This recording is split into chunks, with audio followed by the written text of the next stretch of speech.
పసిడితో పోల్చుతారు. ఒకప్పుడు పసుపు ధర బంగారంతో సమానంగా ఉండేదని రైతులు చెబుతారు. అలాంటి బంగారు పంటకు 2 ఏళ్లుగా సరైన గిట్టుబాటు ధర ఉండటం లేదు. మరోపక్క అదనకు వర్షాలు పడకపోవడంతో పంట దిగుబడులు సైతం అమాంతం తగ్గిపోయాయి. కాలం కలిసిరాక పసుపు రైతులు తీవ్రంగా నష్టపోతున్నారు.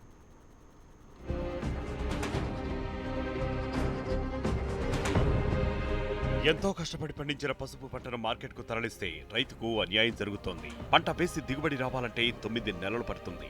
ఎకరాకు కనీసం ₹1,00,000 పెట్టుబడులు ఖర్చు అవుతాయి. ఇంత చేసి పంట చేతికొచ్చాక మార్కెట్కు తరలిస్తే కనీస పెట్టుబడులు కూడా రావడం లేదు. దళారుల మోసాలకు, అధికారుల నిర్లక్ష్యానికి పసుపు రైతులు అప్పుల పాలవుతున్నారు. ప్రభుత్వ కొనుగోలు కేంద్రానికి వెళ్తే తక్కువ ధరతో వస్తోందంటూ దళారులు ప్రచారం చేయడంతో కర్షకులు అయోమయానికి గురవుతున్నారు.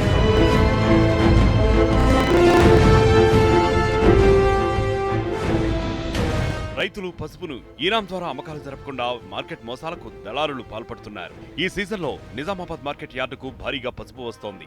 ఒక్క రోజే 10,000 లాట్లకు పైగా పసుపు రాగా 9,653 క్వింటాళ్ల కొనుగోళ్లు జరిగాయి. నాణ్యమైన పసుపు క్వింటాలు ₹8,062 పలుకుతూ ఉండగా సాధారణ రకం 4,267 ధర పలికింది. ఇందులో ప్రభుత్వ కొనుగోలు కేంద్రానికి కేవలం 150 బస్తాల పసుపు మాత్రమే వచ్చింది. 6 కాలం కష్టపడి పండించిన పంటకు గిట్టుబాటు ధర లభించడం లేదని రైతులు ఆవేదన వ్యక్తం చేస్తున్నారు. పసుపు గిట్టుబాటు ధర లేక పరిశానే ఉన్నది.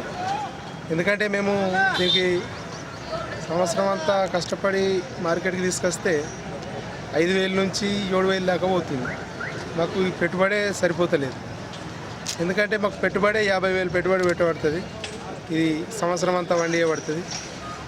మాకు గిట్టుబాటు ధర లేక చాలా నష్టపోతున్నాం మేము. కమిషన్ ఏజెంట్ల ద్వారానే వ్యాపారులు పసుపు కొనుగోలు చేస్తున్నారు. దళారులు లేకుండా ప్రత్యేక కేంద్రాన్ని ఏర్పాటు చేసినా ఫలితం లేకుండా పోతోంది.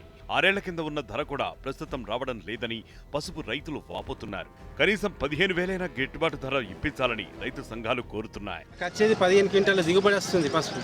దాని లోపల మాకు వచ్చేది 5,000 అంటే ₹70,000. దానికి వెళ్ళింది. మేము చేసిన కష్టము, మేము ట్రాక్టర్ కిరాయిలు అవన్నీ వేస్ట్ కావడం పెట్టుకోవాల్సి వస్తుంది. కానీ ప్రభుత్వం చొరవ తీసుకుని రైతు రాజు అన్నప్పుడు రైతును రాజు చేయాలంటే కనీసం మద్దతు ధర 15,000 కల్పిస్తేనే మేము ఏమన్నా దేశానికి రైతు రాజు కాగలుగుతాడు. కమిషన్ ఏజెంట్లతో వ్యాపారులు కుమ్మక్కై రైతులను మోసం చేస్తున్నారని రైతు సంఘాలు ఆగ్రహం వ్యక్తం చేస్తున్నాయి.